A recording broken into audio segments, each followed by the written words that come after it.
comensalismo. ¿Sí? ¿Ya todos lo podemos ver? Sí, ya se ve. Okay. Ya se ve. Perfecto.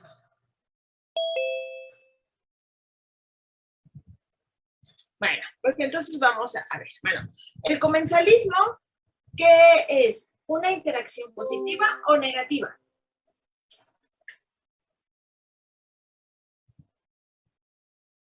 Positiva.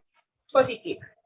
¿Sí? ¿Por qué positiva? Porque una población obtiene un beneficio, mientras que la segunda, pues no resulta ni beneficiada, ni tampoco afectada. Es decir, no se perjudica.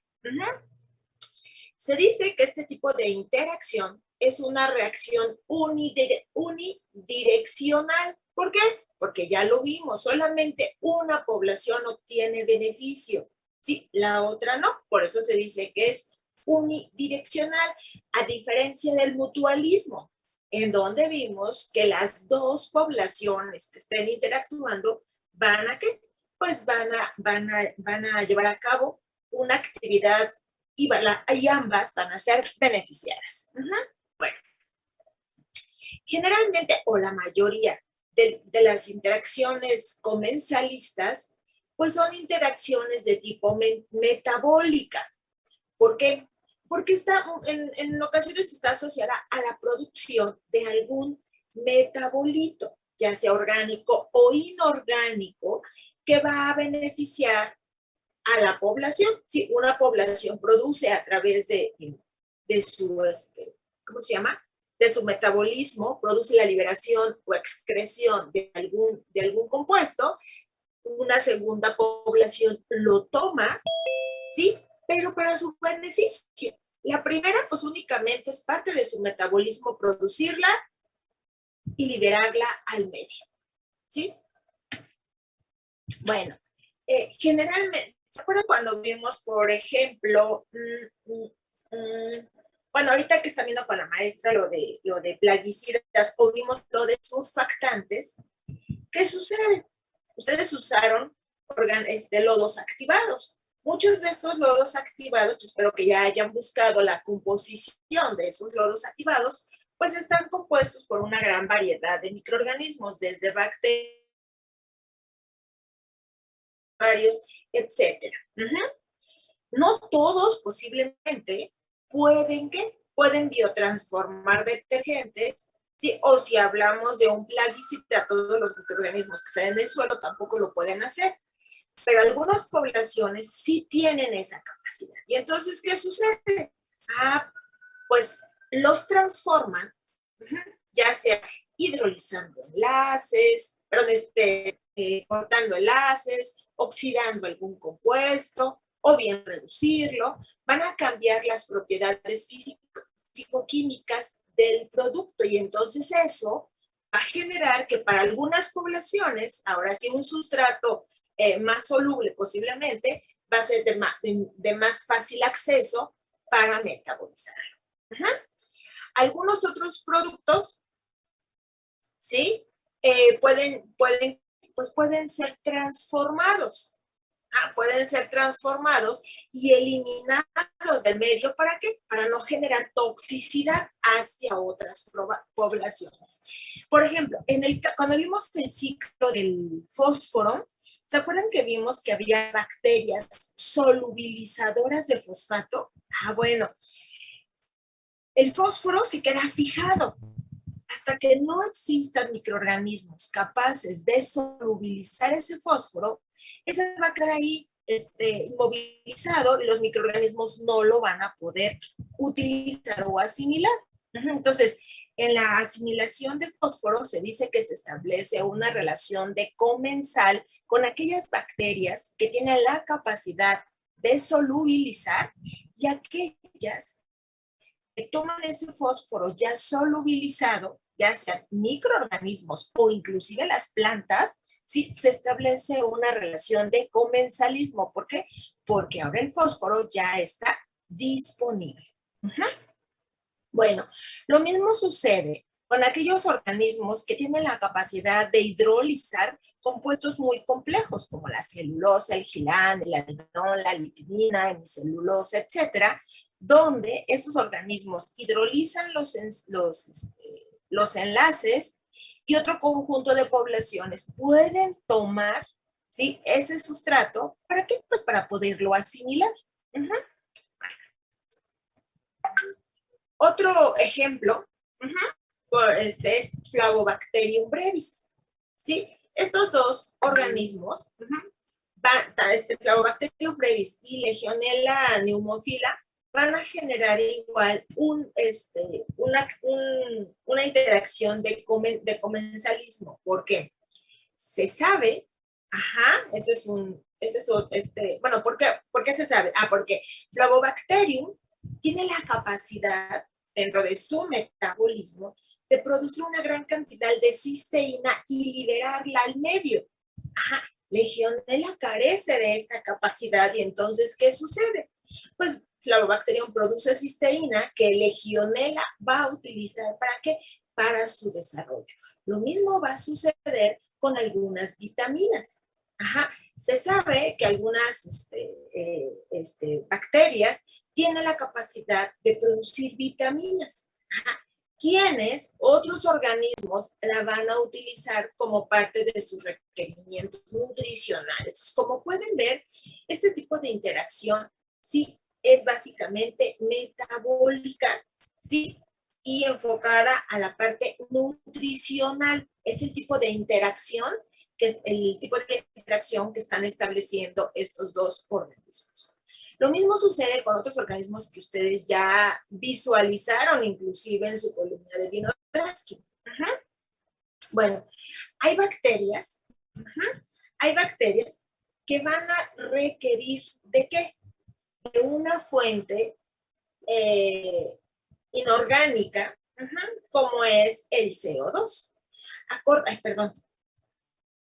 Una fuente de carbono inorgánica como es el CO2, que lo van a estar produciendo. ¿Por qué?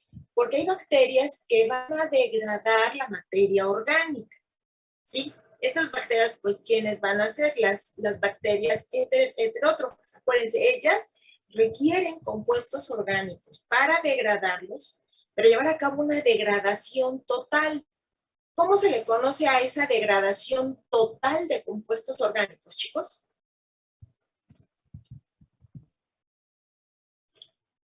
Chicos, ¿cómo se le llama al proceso en donde se degrada totalmente la materia orgánica hasta su forma inorgánica?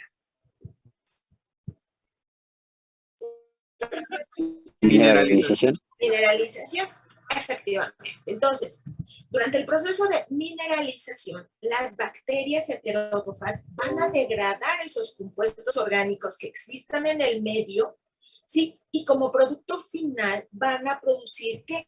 CO2. Este CO2 lo van a utilizar ¿quiénes? Pues los organismos autótrofos.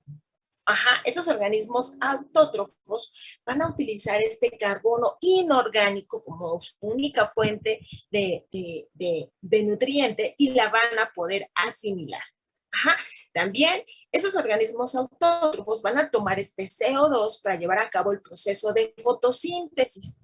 Y como producto final de la fotosíntesis, ¿qué se genera? ¿Qué se genera como producto final de la fotosíntesis? Glucosa y agua. Glucosa y agua, es decir, compuestos orgánicos. Y como vieron aquí, está el ciclo. Las bacterias utilizan esos compuestos orgánicos que estos organismos autótrofos están generando a través del proceso de fotosíntesis. Estos dos organismos, como pueden ustedes ver, ¿sí? Están estableciendo esta relación de comensalismo. También hay otro caso de de Caulobacter. Caulobacter y Bacillus son dos organismos que los vamos a encontrar de manera habitual o como organismos pues frecuentes, ¿sí? en el suelo. Y también podemos encontrarlos ¿en dónde? En ambientes acuáticos.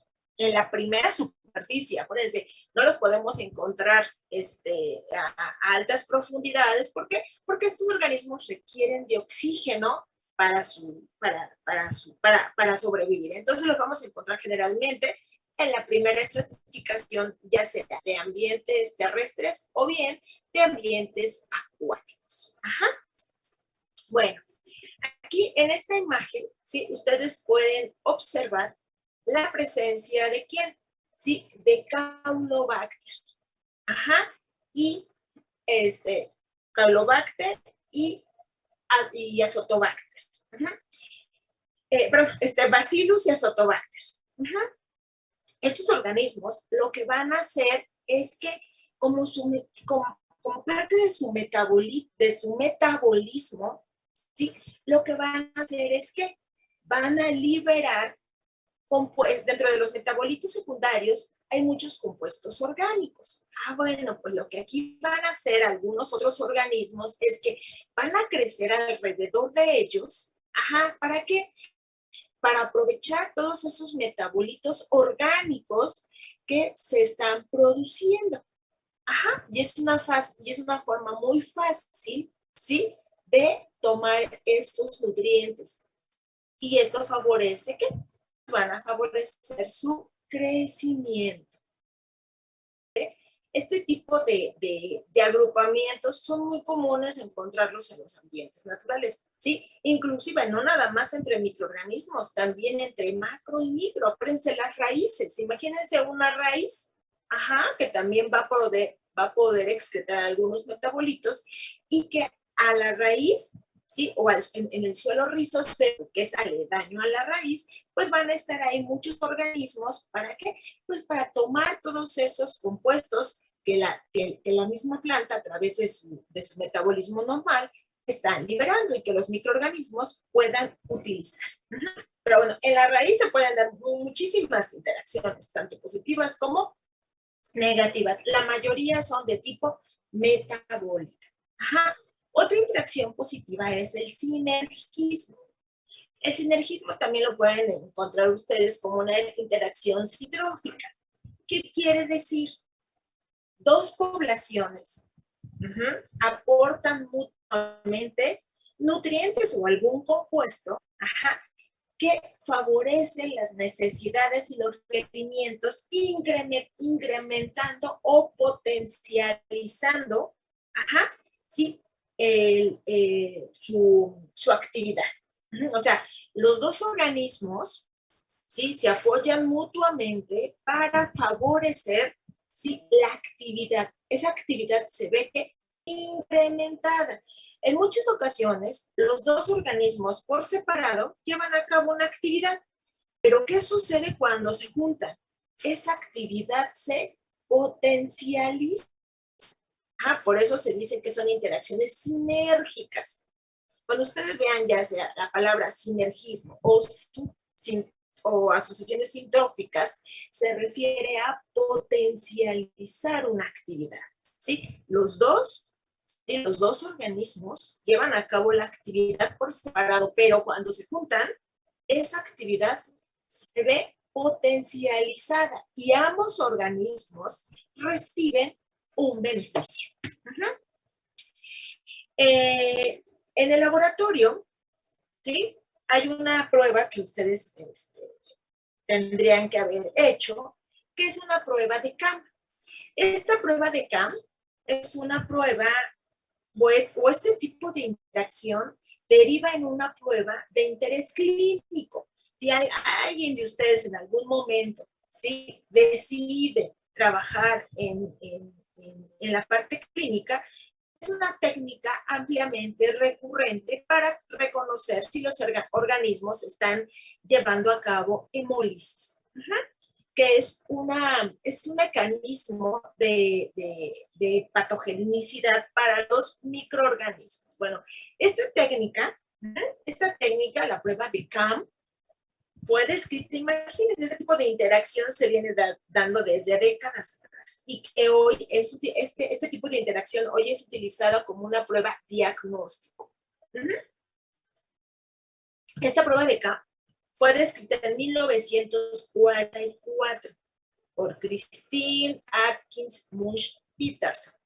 Si se dan cuenta, las iniciales corresponden ¿a qué? Pues al acrónimo de la prueba. Muchos dicen que es por esto, por las iniciales de las personas que describieron, ¿sí?, esta técnica. Y a otros dicen, ahorita les digo por qué, también puede deber, de ahí el nombre. Bueno, sabemos que Staphylococcus aureus y Streptococcus agalactico son dos organismos que por separado, ¿sí?, por separado los dos organismos producen hemólisis. Pero, ¿qué sucede cuando a estos dos organismos los hacemos que interactúen? ¿En qué consiste la prueba? Nosotros les proporcionamos una placa de gelosa sangre al 10%. Cuando los organismos se usan de manera independiente, se emplea sangre al 5%. Pero en este caso, para la prueba de CAM, se sugiere al 10%. Es decir, la concentración de eritrocitos se incrementa al 10%. ¿Por qué creen, chicos? Cuando están solos, el porcentaje de eritrocitos es al 5%. Cuando hacemos esta prueba, la combinación de dos organismos hemolíticos, la concentración se incrementa al 10%. ¿Por qué creen que existe un incremento en la concentración de eritrocitos?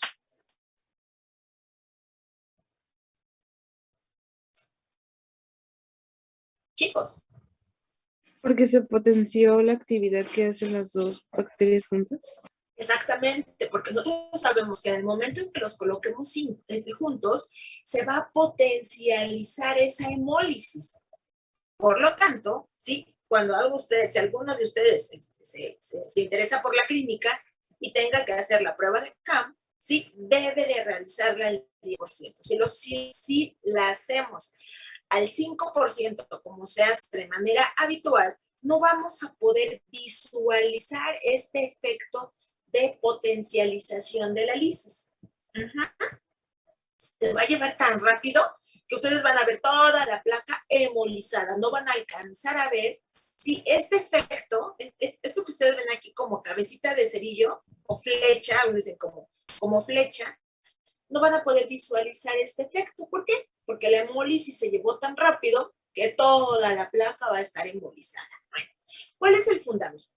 Sabemos que Streptococcus agalactico es un Streptococcus del grupo B.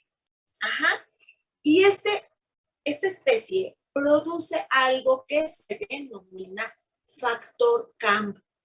Dicen que por eso también se debe el nombre. Entonces, ustedes van a encontrar las dos historias. El que se debe a los acrónimos del nombre de las personas que lo describieron. Christine Atkinson Munch Peters. O bien, se debe a que el nombre del factor que están produciendo estos estreptos se llama factor K. Bueno, este factor K es una proteína difusible y termoestable. ¿Qué va a hacer Streptomyces? La produce, Streptococcus la produce y va a aumentar o va a generar, sí, que Staphylococcus, ahora aquí, en la línea de en medio se siembra Staphylococcus aureus, se pone una estría. Como pueden ver, la persona que hizo esta estría le temblaba la mano. Está toda chueca, ¿ya vieron? Bueno, es una línea que se traza. Es una azada, toman una azada de estafilo, la colocan en el centro. Posteriormente toman otra azada de Streptococcus y colocan, ¿sí?, las líneas de manera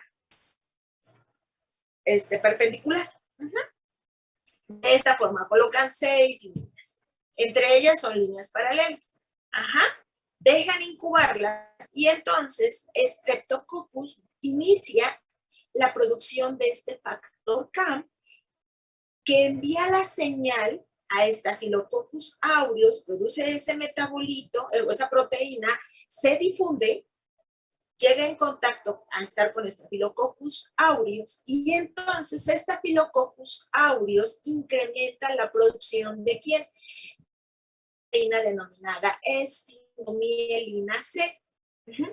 ¿Qué va a pasar? Que se va a unir a los eritrocitos y entonces, ¿qué sucede? Se une a los eritrocitos y la lisa. También se sabe que cuando el factor CAM está expuesto, ¿sí?, a los eritrocitos, ¿sí?, eso también va a favorecer el que los eritrocitos también se lisen. Entonces, imagínense, el factor CAM induce la inducción de eritrocitos. El factor CAM favorece la producción de esfingomielina de Staphylococcus aureus y también eso se une a los eritrocitos y lisa. Entonces, esfingomielina y factor CAM, ¿qué hacen? Pues las dos proteínas en conjunto van a incrementar o a potencializar la lisis de eritrocitos. Por ello es que Streptococcus produce factor CAM y en la zona donde están unidos los dos, se ve esta forma de flecha. ¿Por qué? Porque aquí se unieron las dos proteínas induciendo un incremento en la beta-hemólisis. Si ustedes lo vieron por separado, olvídense, no podrían ver estas flechitas, estas cabezas de flecha, no podrían ustedes visualizarla. Sí, en una gelosa sangre, únicamente ustedes verían esto que vemos aquí, una sola línea donde se están hemolizando y ya. Pero cuando colocamos a los dos organismos juntos, sí, esto se ve potencializado. Entonces, este tipo de interacción es inclusive tan importante que fue llevada a la parte clínica y es utilizada hoy en día como una de las pruebas, ¿sí?, rápidas para ver si estos organismos tienen la capacidad de generar hemólisis. Entonces, bueno, ahí está una aplicación que se le da a este tipo de interacciones, el potencializar una actividad. Y que es una prueba de gabinete que se hace en los laboratorios actualmente. Otro ejemplo es el que llevan a cabo en el tracto digestivo. ¿Quiénes? Enterococcus fecalis y Escherichia coli. ¿Para qué? Pues para la producción de acmantina y de putresceína. Para producir putresceína, forzosamente deben de interactuar Enterococcus fecalis y Escherichia coli. Si no se da esta interacción, olvídense, no se va a producir putresceína por nada. Los dos organismos deben de interactuar. ¿Para qué? Para potencializar sus funciones. ¿Por qué? Porque por sí solos producen metabolitos, ¿sí? Producen metabolitos, pero forzosamente ambos organismos, uno produce, bueno, a partir de la arginina, Enterococcus fecalis produce ornitina y esta ornitina la va a utilizar Escherichia coli para generar putresceína y los dos organismos, Enterococcus fecalis y Escherichia coli, ¿sí?, necesitan de esta putresceína para activar parte de su metabolismo. Entonces, estas dos lo que van a hacer es generar un incremento, ¿sí?, en la producción de putresceína. Por sí solas, ¿sí?, la única que tiene la capacidad, ¿sí?, de utilizar a la arginina es Escherichia coli y produce acmantina. Pero si está la ornitina, esta enzima, la descarboxilasa, en lugar de irse sobre la arginina, se va sobre la ornitina y entonces, ¿qué? Se produce la putresceína necesaria para muchos de los metabolismos en el tracto digestivo, no únicamente de Enterococcus fecalis y Escherichia. Ellas van a potencializar esta producción. Hay otros organismos que lo producen, pero en cantidades mínimas, Entonces, estos dos organismos tienen que unir su capacidad metabólica. ¿Para qué? Para incrementar la producción de este metabolito. Y eso pasa en el tracto digestivo de humanos, de animales, etc. Bueno, También en el suministro de factores de crecimiento es muy común también el que se dé el sinergismo. ¿Para qué? Para favorecer el crecimiento de los organismos. Se sabe, ¿sí?, que Enterococcus fecalis produce ácido fólico de manera normal, es parte de su metabolismo. Y Lactobacillus aeruginosus produce fenilalanina. Por separado, ¿sí? Estas son sus curvas de crecimiento. Como pueden ver, crecen muy lento, pero bueno, ahí van, ¿sí? Con su metabolismo normal, pero ahí van. ¿Qué sucede cuando se hace un cultivo mixto? En donde se unen a los dos organismos. Pues, ¿qué sucede? Los dos organismos requieren de ácido fólico y de fenilalanina como promotores del crecimiento. Y entonces, cuando se hace cultivo mixto, ¿qué podemos visualizar? Sí, que se potencializa el crecimiento. Pero forzosamente tienen que estar interactuando, porque si están por separado, su crecimiento es sumamente lento y no alcanza la densidad poblacional, ¿sí?, que alcanzan estando juntos. Entonces aquí los dos organismos están produciendo metabolitos que los dos requieren, ¿para qué? Para potencializar su crecimiento. Y entonces su densidad poblacional se incrementa. Y al incrementarse, pues resulta que se vuelven especies dominantes, ¿sí? Que no van a ser removidas fácilmente de su hábitat. Al encontrarse como especies dominantes, están garantizando su perpetuación en el medio, ¿sí? Los tiempos en el cual van a permanecer en un hábitat, pues se van a prolongar. ¿Debido a qué? Pues debido a las tasas de densidad poblacional altas que encuentran cuando ambos están juntos.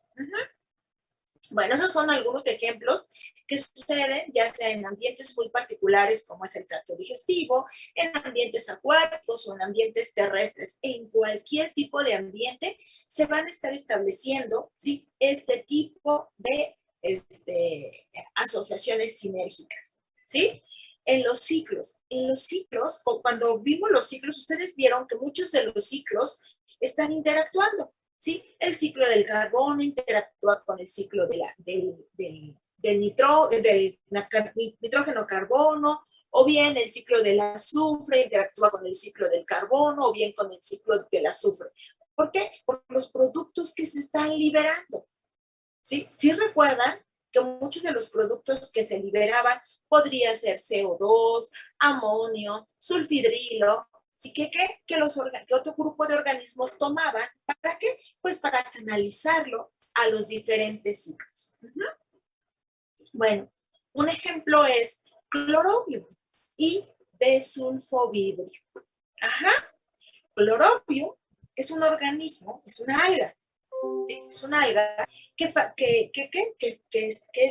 participando en el ciclo del carbono, llevando a cabo la fijación. ¿Qué es la fijación del carbono o qué otro nombre recibe? ¿Qué otro nombre recibe la fotosíntesis?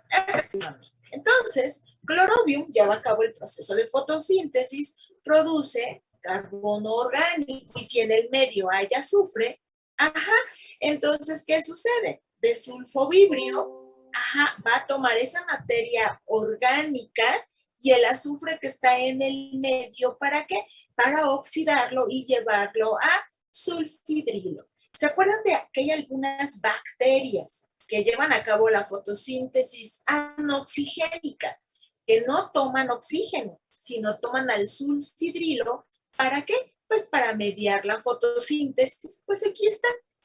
Para que se lleve la fotosíntesis anoxigénica, forzosamente requerimos ¿de quién? De sulfovibrio. Y entonces,